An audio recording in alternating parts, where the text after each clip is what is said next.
You can learn everything about a person in the 5 seconds after the world embarrasses them.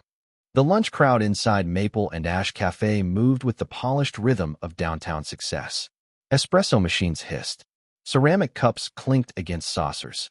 Business deals floated through the air like invisible currency.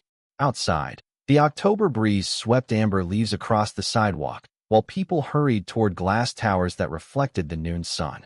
Inside, Isaiah Walker stood quietly near the pickup counter, one hand holding a warm paper bag with a grilled cheese sandwich, the other resting gently on the shoulder of his 8-year-old son, Noah. His navy work shirt carried faint stains from a long morning repairing commercial air conditioning units across the city. His boots were worn but clean. His jacket had been stitched twice at the elbow. None of it bothered him. Noah looked up with bright eyes. "Dad, do you think they'll still have those chocolate cookies?" Isaiah smiled without looking away from the counter. "If they don't, we'll survive. That's what makes cookies special." Noah laughed softly, the kind of laugh only children still know how to make without worrying who might hear it. At a nearby corner table, Victoria Hayes barely noticed any of it. The founder and CEO of Hayes Global sat behind a laptop, while her phone vibrated every few seconds with another message demanding another decision. Investors wanted answers. Attorneys wanted signatures. Executives wanted approvals. Her untouched coffee had already gone cold. She had chosen this neighborhood cafe because no one usually recognized her without the boardroom lights. Today she wanted 15 quiet minutes before walking into another meeting that promised millions of dollars and almost no peace. The cafe door opened again with a sharp chime. Derek Langford walked in wearing confidence like an expensive tailored coat. People noticed him before he spoke. He carried himself with the casual certainty of someone accustomed to getting immediate attention. Without slowing his pace, he headed toward the pickup counter just as Isaiah stepped aside to make room for Noah. Derek frowned as if the simple presence of another person had become an inconvenience. "Move," he muttered. Isaiah shifted slightly. "Go ahead." But Derek didn't stop. His shoulder drove forward with unnecessary force, bumping Isaiah off balance. The paper coffee cup in Isaiah's hand slipped free. Dark coffee splashed across the front of his faded jacket before spilling onto the polished floor. A few drops landed near Noah's sneakers. The little boy jumped backward, startled more by the sudden silence than by the coffee itself. Conversations stopped one table at a time. The barista froze with a milk pitcher halfway raised. Someone lowered a newspaper. Another customer slowly removed an earbud. Every eye drifted toward the man standing in the spreading pool of coffee. Derek glanced down with visible annoyance instead of regret. "Maybe stand somewhere people actually belong," he said loudly enough for nearby tables to hear. Noah's small fingers wrapped tightly around his father's hand. His eyes searched Isaiah's face, waiting for anger, waiting for shouting, waiting for the kind of moment television always promised would come next. Instead, Isaiah looked down at his jacket, exhaled once, then reached for a stack of napkins resting beside the sugar station. Without saying a word, he knelt and began wiping the coffee from the floor before anyone could slip. Around him, dozens of strangers watched a man who had every reason to lose his temper choose something entirely different. Isaiah pressed another napkin against the polished floor until the last dark streak disappeared into the white paper. He did not rush. He did not perform for anyone watching. He simply cleaned the mess because someone would eventually walk across that spot, and he refused to let another stranger pay the price for someone else's carelessness. Noah knelt beside him without being asked. The little boy handed over fresh napkins one at a time with quiet determination. The movement was so natural it felt rehearsed, not because they expected moments like this, but because kindness had become a habit in their small family. Derek let out a dry laugh that echoed louder than it deserved. "Look at that," he said, shaking his head. "Teaching the next generation exactly where they belong." A few uncomfortable smiles appeared around the room before disappearing almost as quickly. Nobody wanted to agree with him, but almost nobody wanted to challenge him either. Isaiah stood slowly, folded the soaked napkins into a neat bundle, and dropped them into a nearby trash bin. Coffee still stained the front of his jacket, but he seemed far less concerned about the fabric than the frightened expression on his son's face. He rested one hand gently on Noah's shoulder. "You all right, buddy?" Noah nodded, although his voice came out much smaller than before. "Did we do something wrong?" Isaiah looked directly into his son's eyes instead of toward the man who had embarrassed him. No, son. Sometimes people carry storms inside them. We do not have to stand in the rain with them. Noah thought about those words for a long second. Is that why you are not mad? Isaiah smiled, tired but genuine. Being angry is easy. Choosing who you become is harder. Victoria Hayes had stopped pretending to read the financial report glowing on her laptop screen. Every notification on her phone continued to light up the display, but for the first time all morning she ignored them. She had spent years sitting across polished conference tables listening to executives speak about leadership, resilience, and company culture. Most of those speeches had been expensive collections of empty words. Yet this maintenance technician wearing a coffee-stained work shirt had spoken one quiet sentence to his son that carried more weight than an entire leadership seminar. The young barista finally found her voice. Sir, I can replace your coffee if you would like. Isaiah offered a grateful nod. That is kind of you, but please charge me for it. It was still my cup. The young woman blinked. It was not your fault. Isaiah answered with the same calm expression. Maybe not. But kindness should never cost someone else their paycheck. The cashier glanced toward her manager, uncertain how to respond. Victoria noticed the exchange and quietly closed her laptop. Derek rolled his eyes dramatically. You really think acting like some saint impresses people? Isaiah turned toward him for the first time since the accident. There was no anger in his face, only a quiet steadiness that somehow made Derek's voice sound smaller. No, Isaiah said. I hope it impresses my son. The sentence drifted across the cafe like the final note of a song. Even the espresso machine seemed strangely quiet. Noah looked up at his father with wide eyes that no longer carried fear. They carried something far more lasting. Pride.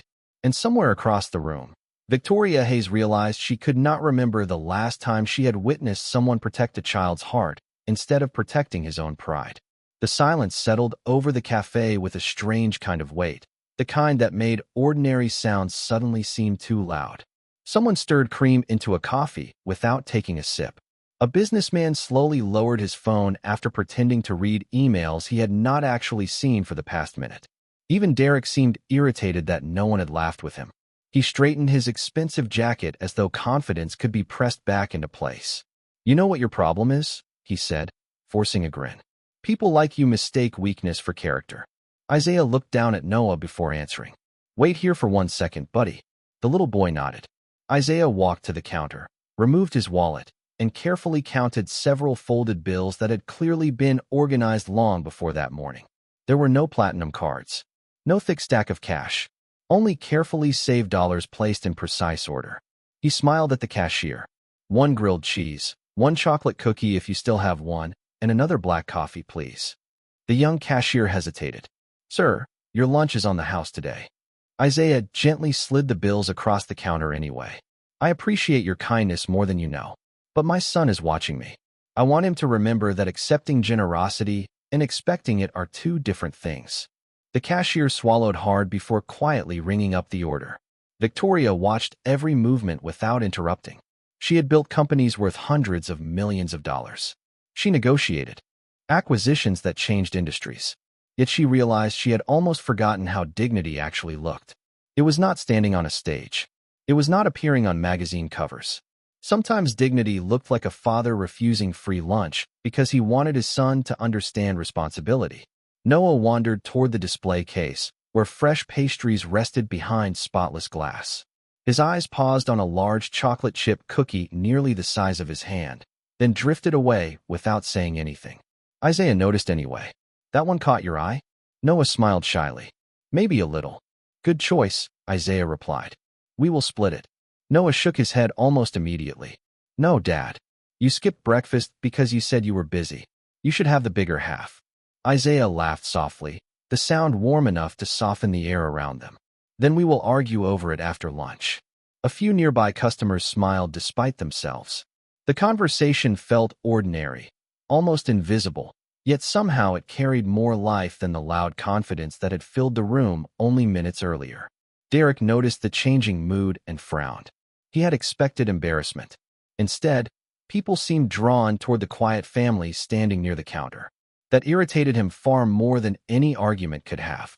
He looked around the cafe as if searching for someone willing to join his opinion, but every pair of eyes that met his quickly looked away. Victoria slowly stood from her chair, smoothing the sleeve of her tailored blazer. Her phone buzzed again. She silenced it without reading the screen. The board meeting waiting upstairs suddenly seemed less urgent than the lesson unfolding 15 feet away. As she stepped toward the counter, she noticed one of the younger cafe employees standing perfectly still near the espresso machine.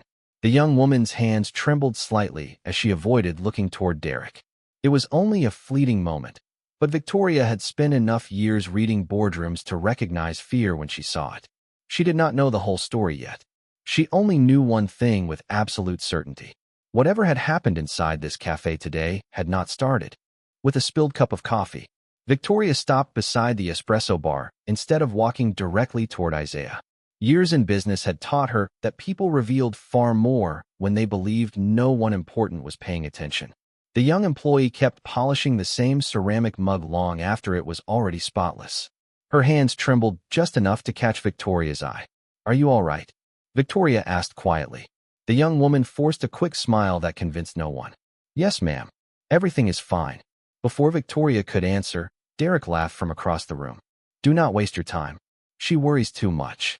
The employee lowered her eyes immediately. That single reaction said more than words ever could. Victoria had seen it before in conference rooms where junior staff learned to stay silent around powerful clients. Fear rarely arrived in dramatic moments.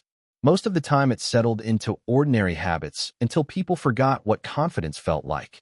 Isaiah accepted the fresh coffee from the cashier with a grateful nod before stepping aside to make room for the next customer. Noah carefully held the paper bag containing their lunch as though protecting something valuable. "Can we eat outside, Dad?" he asked. Isaiah glanced toward the windows where sunlight painted long golden lines across the sidewalk. "That sounds like a good plan." As they prepared to leave, the young employee suddenly spoke, almost too softly to hear. "Sir?" Isaiah turned. "Yes." She hesitated, searching for courage that seemed buried beneath months of hesitation. "Thank you." Isaiah looked genuinely confused. "For what?" She swallowed before answering. "For reminding me that staying calm does not mean someone is weak." Isaiah smiled with the same quiet warmth he had shown his son all morning. "You already knew that. Sometimes we just need another person to remind us." Tears gathered in the young woman's eyes, but she quickly blinked them away. Derek scoffed loudly. "This place is becoming a therapy session." His voice broke the fragile calm hanging over the cafe, yet it no longer carried the authority it had earlier. People looked at him differently now. Not with admiration, not even with annoyance. Mostly with disappointment. Victoria stepped forward until she stood only a few feet away. "Excuse me," she said evenly. Derek turned with an easy smile, assuming he was about to receive support from another well-dressed professional. Finally, someone with common sense. Victoria ignored the remark. Instead, she looked toward the young employee. "How long have you worked here?" "Almost 11 months, ma'am." "And has today been unusual?" The employee froze. Her fingers tightened around the towel in her hands. She looked toward Derek, then toward the floor. Isaiah noticed the silent exchange and gently squeezed Noah's shoulder. "Come on, buddy. Sometimes people need space to tell the truth." He began leading Noah toward the entrance without another word. Victoria watched him stop at the cafe door just long enough to hold it open for an elderly couple walking inside. He smiled, wished them a pleasant afternoon, and stepped aside before leaving himself. No audience. No applause. Just another quiet act of respect. The elderly gentleman thanked him with a grateful nod, completely unaware of everything that had happened minutes earlier. Victoria followed Isaiah with her eyes until the door slowly closed behind him. Then she turned back toward the trembling employee. The cafe suddenly felt smaller, quieter, and impossible to ignore. "You do not have to protect anyone in this conversation," Victoria said gently. "I only want the truth." The young woman took a slow breath. It seemed to last forever. When she finally raised her eyes, they carried the exhausted look of someone who had stayed silent far longer than she ever should have. The young employee drew a slow breath before finding the courage to speak. "His name is Derek Langford," she said quietly. "He comes here almost every morning. He tells us which tables he likes, complains if his coffee takes longer than 2 minutes, and reminds everyone that he knows people who can make phone calls." She paused, twisting the towel between her hands. Most days we just stay quiet because arguing only makes everything worse. Victoria listened without interrupting. Her expression remained calm, but something behind her eyes had changed. She had built Hayes Global on speeches about respect, accountability, and people first. Yet standing inside one of the cafes carrying her company's name, she realized policies framed on office walls meant very little if employees were too afraid to trust them. Derek shrugged as though none of it mattered. Customers complain. That is called business. The cafe manager stepped cautiously from the back office, his face pale after hearing the conversation unfold. He looked first at Derek, then at the young employee, and finally at Victoria. Is there a problem here? Before anyone answered, another voice came from near the entrance. Excuse me. It was the elderly gentleman Isaiah had held the door open for only moments earlier. He removed his cap respectfully. I believe there is something you should know. I turned toward him. I watched the entire situation from outside the window before my wife and I came in. That father never raised his voice. He never embarrassed anyone. He was taking care of his little boy while another grown man kept trying to make him feel small. His wife nodded gently beside him. Our grandson is about the same age as that little boy. Watching that father stay calm was one of the finest examples we have seen in a long time. The manager lowered his gaze. Around the cafe, several customers quietly nodded in agreement. One businessman closed his laptop. A woman carrying a stroller offered a soft smile. The room no longer belonged to the loudest person inside it. It belonged to the truth. Victoria looked toward the window where Isaiah and Noah had disappeared only minutes earlier. She imagined the father sitting somewhere outside, cutting a grilled cheese sandwich into 2 equal pieces while pretending the larger half had accidentally landed on his son's napkin. Somehow she knew he would do exactly that. Derek folded his arms. People are acting like he is some kind of hero. Victoria answered without raising her voice. No, they are responding to character. The distinction landed harder than she expected. Derek opened his mouth to respond, then stopped. For perhaps the first time. That afternoon, he realized nobody was waiting to agree with him. The young employee quietly wiped one corner of the counter before speaking again. When he told his son not to let someone else's ugliness decide what kind of man he would become. Her voice broke for a moment. I think I needed to hear that too. Victoria felt those words settle into the silence like rain after months of dry weather. Leadership was not measured by quarterly reports or stock prices. Sometimes it was measured by whether frightened people finally felt safe enough to speak. She reached into her blazer pocket, removed a simple business card without any dramatic gesture, and placed it gently on the counter in front of the manager. The silver lettering caught the afternoon light. Confusion crossed the manager's face as he read the name. His eyes widened almost instantly. Color drained from his cheeks. The card read only 3 words beneath the company logo. Victoria Hayes, Chief Executive Officer. The manager stared at the business card as though the letters refused to arrange themselves into something believable. He looked up at Victoria, then back down again. You are? Miss Hayes. His voice had lost every trace of confidence. Victoria offered a small nod. I am. The room fell silent once more, but this silence felt different. It was no longer born from shock. It came from realization. Derek forced an uneasy laugh. Well, this is awkward. Victoria turned toward him with the same composed expression she had carried through board meetings for years. No, she replied. Awkward is spilling coffee on someone. What happened afterward was a choice. Derek shifted his weight without answering. The manager cleared his throat. Miss Hayes, I had no idea you were visiting today. That is exactly the point, Victoria answered. You were not supposed to. She slowly looked around the cafe. Every table, every employee, every face. The true culture of a business appears when no one thinks the owner is watching. Those words settled over the room with quiet authority. The young employee lowered her eyes, but this time not from fear, from relief.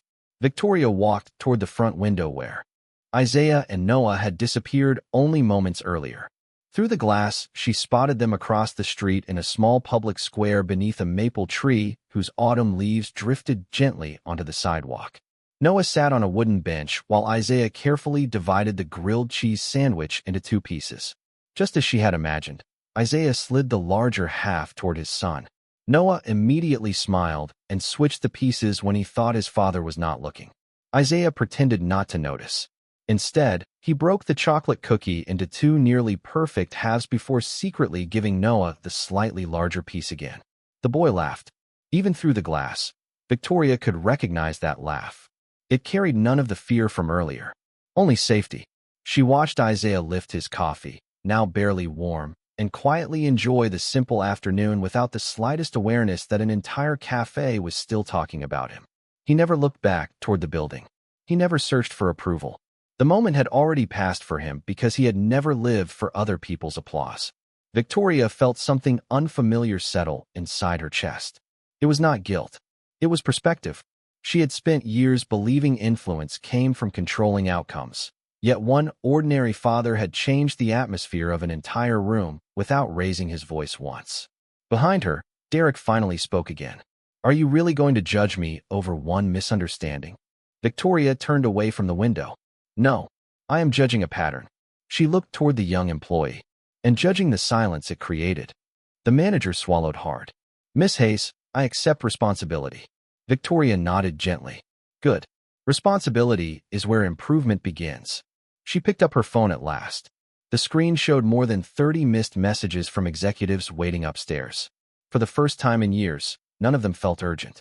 She pressed one number and waited. "Melissa," she said when her assistant answered. "Delay the board meeting by 1 hour." There was a surprised pause before the reply came. "Is everything all right?" Victoria looked once more through the cafe window toward the father and son sharing lunch beneath the falling leaves. "No," she answered honestly. "But I think I finally know where to start fixing it." Victoria slipped her phone back into her blazer pocket and walked toward the cafe entrance without another word. The manager instinctively followed, but she raised one hand with a gentle motion. "Stay here," she said. "Listen before you speak today." He nodded immediately. Outside, the afternoon air felt cooler than before. A light breeze carried golden maple leaves across the small public square, where Isaiah and Noah continued eating lunch as though nothing extraordinary had happened. Noah held half of the chocolate cookie with both hands, carefully brushing away a few crumbs before taking another bite. Isaiah leaned back against the bench, coffee resting beside him, watching pigeons wander across the brick path. He looked like a man enjoying an ordinary afternoon with his son. Victoria realized that was exactly what made the moment extraordinary.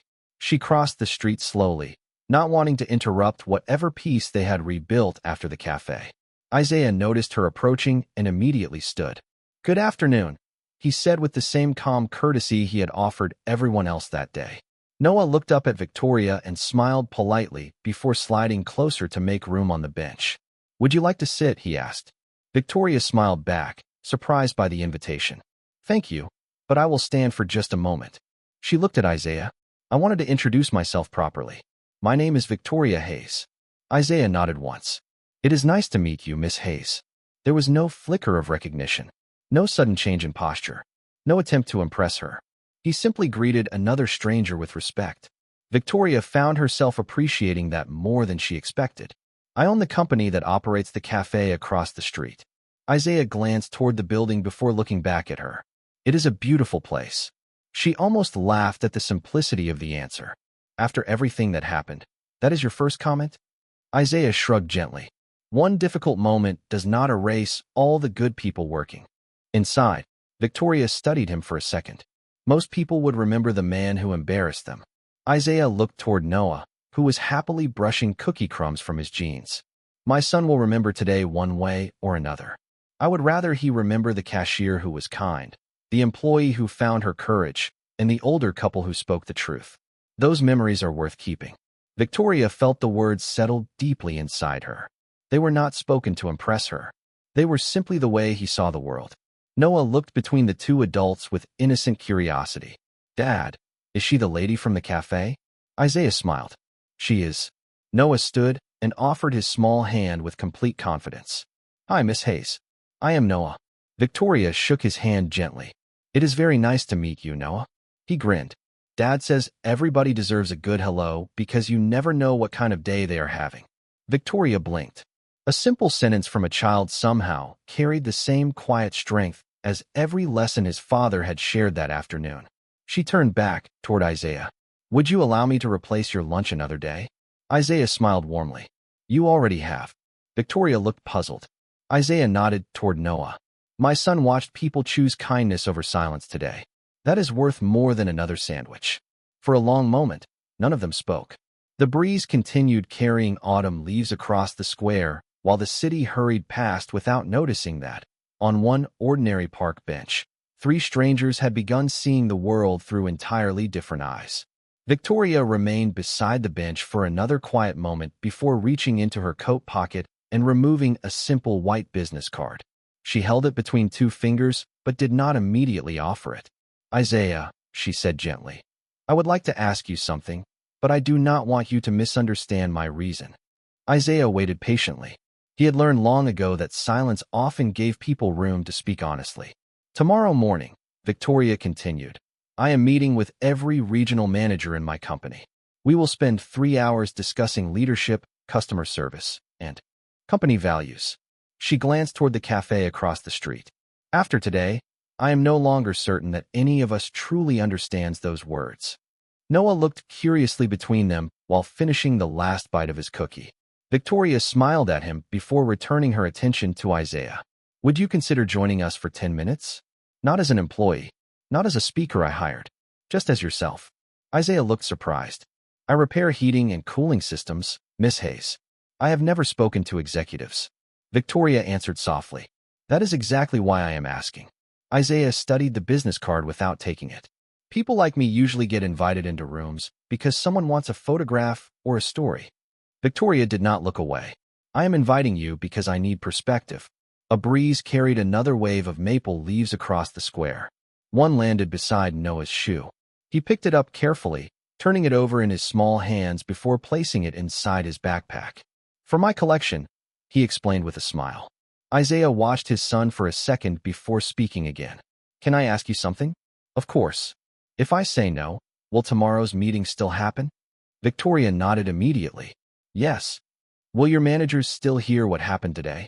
Absolutely. Isaiah finally accepted the business card. Then my answer is not no. Victoria waited. It is not yes either. I need to think about it. She smiled with genuine respect. That is fair. Most people rush to accept invitations connected to power. Isaiah treated every decision with the same careful thought, whether it involved a lunch invitation or a business meeting. Somehow that made him even more remarkable. Noah tugged lightly on his father's sleeve. Dad, we should get going. You still have to fix the air conditioner at Mrs. Patterson's bakery. Isaiah laughed quietly. You remember the schedule better than I do. She always gives us cinnamon rolls when the oven works again. Victoria listened to the exchange with growing admiration. Even after everything that had happened, Isaiah's afternoon remained centered on work, promises, and his son. Nothing about him suggested he expected life to reward him for doing the right thing. He simply believed doing the right thing was already the reward. Across the street, several cafe employees stood near the front window. The young cashier noticed Isaiah from a distance and lifted one hand in a shy wave. Noah waved back enthusiastically. One by one, the others smiled too.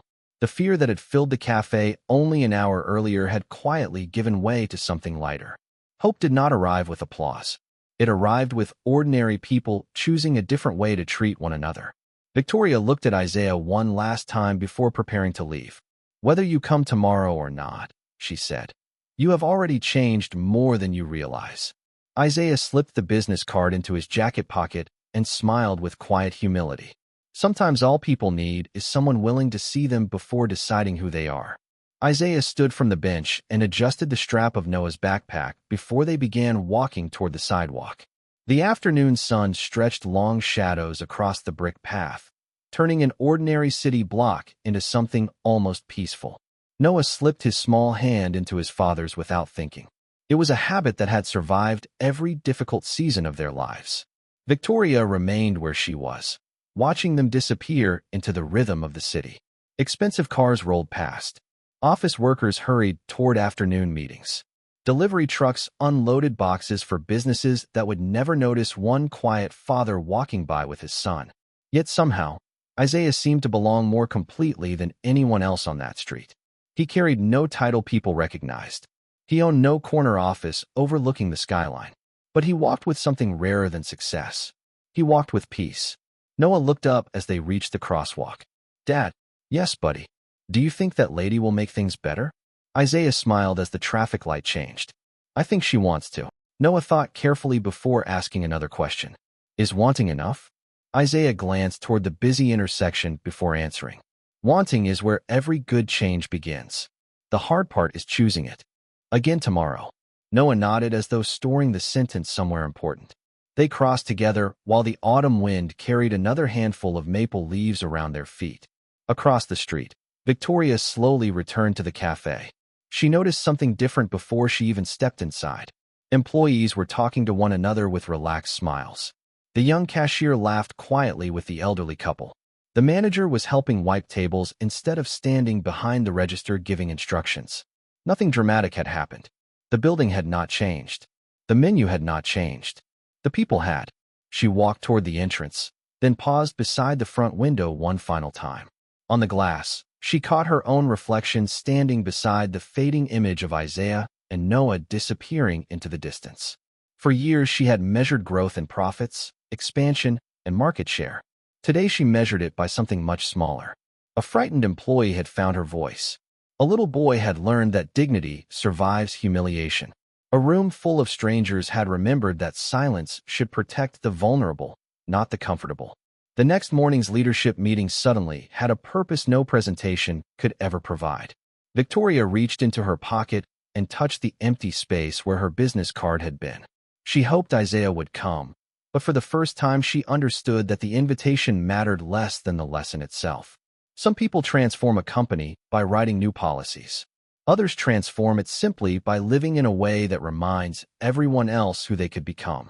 As Isaiah and Noah turned the corner and disappeared beyond the rows of maple trees, Victoria whispered a quiet promise meant only for herself.